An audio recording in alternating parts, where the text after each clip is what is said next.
बिस्मिल्लाहिर्रहमानिर्रहीम। अस्सलाम वालेकुम। उम्मीद है आप सब खैरियत से होंगे। तो आज हमारे ऑनलाइन लेक्चर का पहला दिन है, lecture pharmaceutics 1 chapter number 7 compounding and dispensing. ठीक है जी। अब आपके जहन में ये सवाल तो पैदा होता होगा कि चैप्टर नंबर 7 से ही क्यों स्टार्ट किया हमने। वो इस तरह से है कि हमने इस बुक को 2 सेक्शन में डिवाइड किया है। जो बुक के पहले सेक्शंस हैं डोजेज फॉर्म के, वो आपको पढ़ाएंगे सोहेल साहब, और बाकी की जो चैप्टर नंबर 7 से ऑनवर्ड हैं वो आप लोगों को मैं ऑनलाइन लेक्चर्स रिकॉर्ड कराऊंगा। तो आज का जो पहला हमारा टॉपिक है वो है कंपाउंडिंग एंड डिस्पेंसिंग। तो इससे स्टार्ट लेते हैं। इसका हम एक लेक्चर ले भी चुके हैं क्लास के अंदर, और मैं चाहूँगा कि आप लोग अपने बुक भी सामने रखें और एक कॉपी और पेंसिल भी, कि जो पॉइंट्स आप लोग मिस कर चुके हैं वो आप लोग अपने पास लिखें, और बाकी जो चीज़ आपके समझ में नहीं आती वो भी आप अपने नोट्स पे लिखें। फर्दर जो क्वेश्चन आंसर का सेशन होगा या फिर नेक्स्ट वीडियो के अंदर हम उस चीज़ को भी डिस्कस करेंगे। तो आज का हमारा पहला लेक्चर है कंपाउंडिंग एंड डिस्पेंसिंग। डिस्पेंसिंग से जाने से पहले मैं आप लोगों को आज बताऊंगा कि कंपाउंडिंग क्या होती है। ठीक है जी। तो आप लोग गौर से सुने और अपने साथ इन चीज़ों को नोट भी किया करें। तो कंपाउंडिंग की डेफिनेशन जो है ना, सबसे पहले आप लोग अपने पास लिखें कि कंपाउंडिंग क्या होती है। ठीक है। इसके नाम से ही जाहिर होता है कि कंपाउंड का मतलब है कि दो से ज़्यादा अज्जा को आपस में मिला के एक नई मॉडिफाइड फॉर्म या डोजेज फॉर्म को बनाना, ताकि एक इंडिविजुअल पेशेंट की ज़रूरत को पूरा किया जा सके। आम लफ्ज़ों में आप इसको इस तरह डिस्क्राइब कर सकते हैं कि कंपाउंडिंग क्या होती है। ठीक है। फार्मास्यूटिकली या फिर कम्युनिटी फार्मेसी के अंदर इसके अपने अपने पर्सपेक्ट्स हैं, उसमें कौन कौन सी चीज़ें आती हैं वो हम इसमें फर्दर डिस्कस करेंगे, और हम ये भी देखेंगे कि कंपाउंडिंग क्यों ज़रूरी है, कौन सी वजूहात है कि जिसकी बेस पे हम लोग कंपाउंडिंग करते हैं। जब एक मैन्युफैक्चरिंग हो रही है, एक प्रोडक्ट बन रही है फार्मास्यूटिकल इंडस्ट्री के अंदर, मार्केट में आपको अवेलेबल फॉर्म में मिल जाती है डोजेज फॉर्म, तो हमें कंपाउंडिंग की क्या ज़रूरत पड़ती है, वो कौन सी वजूहात है, तो वो भी हम इंशाल्लाह नेक्स्ट जो पॉइंट्स उसमें डिस्कस करेंगे। तो सबसे पहले आप लोगों को मैं बताऊं कि कंपाउंडिंग आम लफ्ज़ों में, और एक WHO की तरफ से जो डेफिनेशन है, या फिर आपकी एक मुस्तनद किताब है यूनाइटेड स्टेट फार्माकोपिया, वो इस कंपाउंडिंग को किस तरह डिस्क्राइब करती है, डिफ़ाइन करते हैं, वो आप लोग अपने पास लिखेंगे।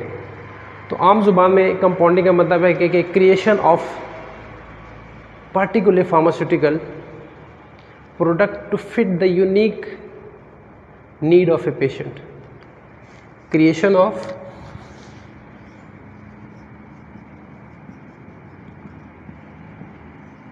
A particular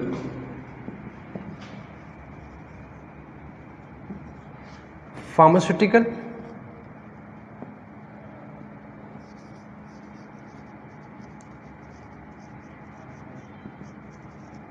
product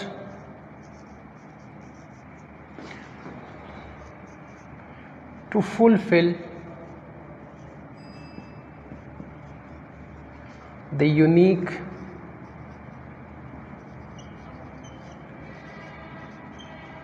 need of a patient is called compounding. ठीक है जी। आम लफ्ज़ों में अगर आप इसको डिफ़ाइन करना चाहें कंपाउंडिंग हो, तो compounding is the creation of a particular pharmaceutical product to fulfil the unique need of a patient.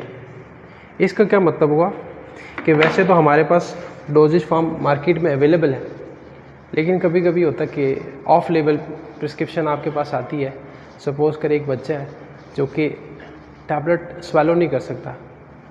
Valium एक टैबलेट होती है जो कि सीजर्स में भी इस्तेमाल होती है। ठीक है जी। एपिलेप्टिक शॉक्स में भी इस्तेमाल होती है। वो अगर आपके पास डोजेज फॉर्म मार्केट में कमर्शियली अवेलेबल है टैबलेट फॉर्म में, लेकिन एक 2 महीने का बच्चा या 4 महीने का बच्चा या साल का बच्चा है जिसको फिट्स पड़ते हैं, यानी मिर्गी के दौरे पड़ते हैं, डॉक्टर ने उसके लिए प्रिस्क्राइब की हुई है कि ये टैबलेट का चौथा हिस्सा, ये आधी गोली या इतने मिलीग्राम, 5 मिलीग्राम, 2 मिलीग्राम आप इसको दें। तो आप कॉमन सेंस की बात है कि एक टैबलेट एक बच्चे के लिए स्वेलो करना मुश्किल होता है, तो आप लोग क्या करते हो, उसका डोजेज फॉर्म चेंज कर देते हो। डोजेज फॉर्म किस तरह चेंज करते हो कि टैबलेट से आप उसको यानी पिल से उसको लिक्विड डोजेज फॉर्म में लेके आते हो, कि आप उसके लिए पहले बेस सिंपल सिरप बनाते हो, देन उस टैबलेट को क्रश करके आप उसमें डिस्पर्स करके इसका सस्पेंशन प्रिपेयर करते हो। ये जो तमाम अमल है इसको आप लोग क्या कहते हैं, कंपाउंडिंग। कि या तो आप किसी डोजेज फॉर्म को चेंज करते हो, या कोई दवाई बहुत कड़वी है तो आप उसके अंदर कोई फ्लेवर ऐड करते हो, या कोई 500 मिलीग्राम आपके पास डोज अवेलेबल है लेकिन आपको रिक्वायर्ड जो है वो डॉक्टर ने प्रिस्क्रिप्शन में लिखी 250 मिलीग्राम या 125 मिलीग्राम, तो आप उसकी डोज भी चेंज कर सकते हो। ठीक है जी, ये आपका जो लेबलिंग का प्रोसेस है, एक लेबल कमर्शियल कंपनी ने लगाया, जब आपने उसको कंपाउंड किया, एक आप उसके ऊपर एक नया अपना लेबल चस्पा करते हो, कि जो लेबलिंग का अमल है इसको भी आप लोग कंपाउंडिंग ही कहते हैं। ठीक है, यानी कोई भी कमर्शियली अवेलेबल या रॉ मटेरियल से जो आप एक नई प्रोडक्ट बनाते हो ताकि एक मरीज़ की ज़रूरत को पूरा किया जा सके, इस तमाम तरह के अमल को हम कहते हैं कंपाउंडिंग। तो यूनाइटेड स्टेट फार्माकोपिया भी इसी तरह की कुछ मिली जुली आपको डेफिनेशन करके बता रहा है, तो वो मैं रीड करता हूँ, आप लोग अपने पास लिख लें। मैं ये स्लाइड्स भी जो है ना आप लोगों को व्हाट्सएप पे आपके साथ शेयर करूँगा, जब मैं लेक्चर ये वीडियो आपको रिकॉर्ड करके भेजूँगा, साथ ही मैं ये पीपीटी की जो फाइल है ये भी मैं आप लोगों को भेज दूँगा, ताकि आपकी बुक में ये डिस्पेंसिंग के बारे में कुछ भी नहीं लिखा, डिस्पेंसिंग के बारे में तो लिखा हुआ है लेकिन कंपाउंडिंग का आपके टेक्स्ट बुक के अंदर कोई ऐसा जिक्र नहीं है ख़ास तौर पे। तो वो मैंने कुछ मटेरियल जमा किया, वो मैं आपको भेजूँगा, तो उससे आप लोगों ने देख के अपने पास नोट डाउन करना है। तो यूएसपी के मुताबिक क्या है कि the preparation, mixing, assembling, altering, packaging and labelling of a drug delivery device or device in accordance with a licensed practitioner prescription or medication order or initiative based on the practitioner patient pharmacist compounding relationship in the course of professional practice। यानी preparation करते हैं आप, mixing करते हैं, assembling करते हैं, labelling करते हैं, पैकेजिंग करते हैं, और साथ ही साथ क्या कि कुछ डिवाइसेस भी हैं जो मेडिकल यूज़ में आती हैं। सपोज़ करें एक इनहेलिंग कैप्सूल्स मिलते हैं आजकल, उसके अंदर आप फिल करके दवाइयाँ देते हो मरीज़ को ताकि उसको इजीली इनटेक कर सकें। अब मरीज़ को नहीं पता कि उस डिवाइस को कैसे यूज़ करना है। या फिर इंसुलिन आप लोग लगाते हैं, तो इंसुलिन अब मरीज़ को नहीं पता कि 10 यूनिट सिरिंज के अंदर कैसे भरने हैं। ठीक है जी, ये 20 यूनिट सिरिंज के अंदर कैसे भरना है। अगर फार्मासिस्ट इंसुलिन की वाइल में से 10 यूनिट्स या 20 यूनिट्स सिरिंज के अंदर भर के उसको प्रिपेयर्ड फॉर्म में मरीज़ को डिलीवर करता है ताकि उसकी ज़रूरत पूरी की जा सके और वो कैलकुलेटेड अमाउंट एग्जैक्ट डोज वो ले सके, तो इस अमल को भी हम लोग क्या करते हैं, इसको भी कंपाउंडिंग कहते हैं। ठीक है जी, तो ये कंपाउंडिंग किस बेस पे होती है, एक मुस्तनद रजिस्टर्ड जो मेडिकल प्रैक्टिशनर होते हैं जिसको हम आम जुबान में डॉक्टर कहते हैं, उसकी प्रिस्क्रिप्शन के मुताबिक ही हम लोग ये सारा अमल जो ना करते हैं। अपनी मर्ज़ी से हम अपनी कोई भी कंपाउंडिंग नहीं कर सकते। जिस तरह डॉक्टर का ऑर्डर आपके पास आता है प्रिस्क्रिप्शन के ऊपर, वो जो ऑर्डर होता है उसकी बेस पे ही आप किसी भी डोजेज फॉर्म को अल्टर कर सकते हैं, उसमें एडिटिव्स ऐड कर सकते हैं, फ्लेवर ऐड कर सकते हैं, उसकी डोजेज फॉर्म चेंज कर सकते हैं और वो अमल कर सकते हैं जो कंपाउंडिंग के रिलेटेड हो। तो वो प्रिस्क्रिप्शन के मुताबिक ही आप लोग ने करना होता है, अपनी मर्ज़ी से आप कोई भी चीज़ नहीं कर सकते। ये होते राइट्स होते हैं एक प्रैक्टिशनर्स के, एक डॉक्टर के राइट्स होते हैं कि वो जिस तरह की प्रिस्क्रिप्शन लिखे, आप लोगों को भी फ़र्ज़ है कि वो आप उसी तरह ही आप उसको कंपाउंड करके दें। तो कंपाउंडिंग करने की क्या रीज़न्स हैं, हम पहले भी कुछ डेफिनेशन में ही मैंने आप लोगों को कुछ चीज़ें बता दी हैं कि कंपाउंडिंग के पीछे क्या वजूहात है कि हम लोगों को कंपाउंडिंग करनी पड़ती है। जब डोजेज फॉर्म मार्केट में अवेलेबल है, टैबलेट फॉर्म है, इंजेक्टेबल है, सिरप है, कैप्सूल्स हैं, सपोजिटरीज हैं, इतनी सारी डोजेज फॉर्म है, डाउचीज़ हैं, लोशंस हैं, आई ड्रॉप्स हैं, कंपाउंडिंग की क्या ज़रूरत पेश आती है, क्या रीज़न्स हैं कंपाउंडिंग के पीछे। पहले मैं आपको बता चुका हूँ कि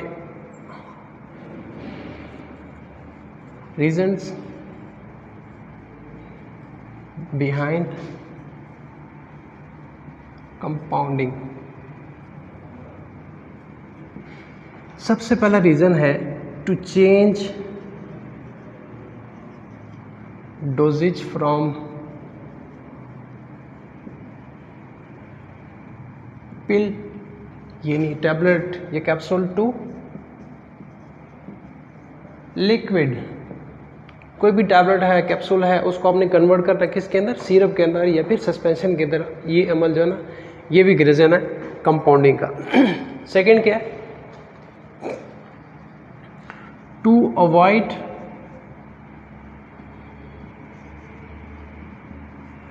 the essential ingredients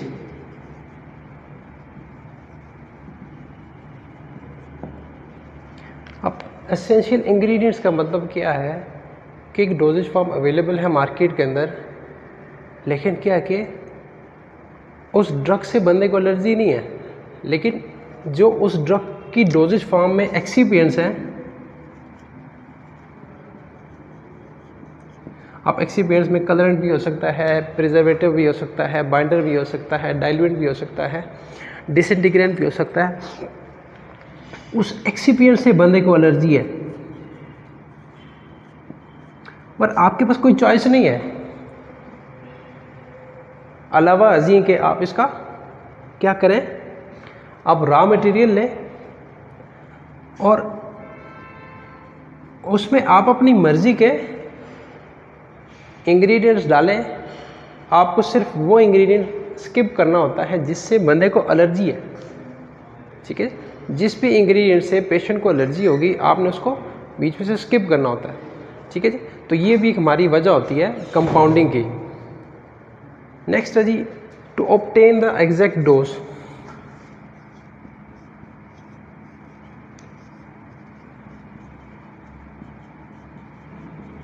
to obtain the exact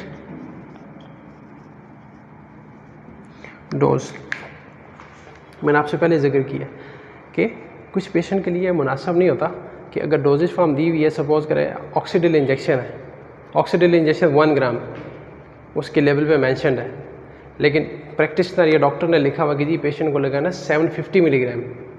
तो ये एक आम पेशेंट के लिए ये मुनासिब नहीं है। या अगर डोजेज फॉर्म दी हुई है नोविडेट सिरप की 250 मिलीग्राम, लेकिन आपने मरीज़ को देनी है 125 मिलीग्राम, तो पेशेंट के लिए ये कैलकुलेट करना मुमकिन नहीं है, मुश्किल होगा। तो इसमें फार्मासिस्ट का क्या काम है कि एग्जैक्ट डोज को कैलकुलेट करके बताए कि कितनी चम्मच पिलाने हैं। एक चम्मच 5 ml का है तो 5 ml भरेंगे तो उसमें 250 आएगा। कितने ml का आप लोग सिरप विड्रॉ करें उसकी कंटेनर में से कि आपको जो 125 मिलीग्राम सस्पेंशन आप ले सकें। तो यहाँ पे फार्मासिस्ट क्या करता है कि एग्जैक्ट डोज को कैलकुलेट करने के लिए भी जो कंपाउंडिंग के प्रिंसिपल्स है उसको अवेल करता है।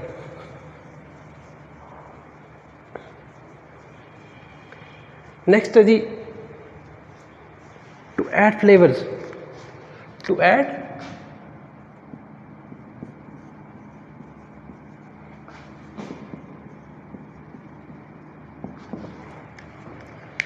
फ्लेवर्स।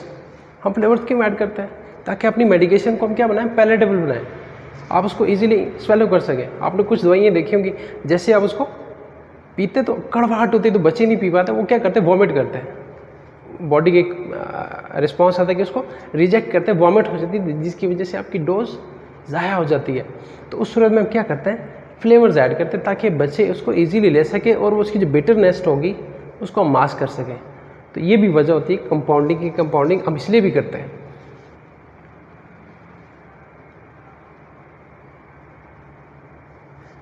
ठीक, ये 4-5 पॉइंट्स थे जो कंपाउंडिंग के रिगार्डिंग मैंने आपको बताया कि कंपाउंडिंग क्या होती है।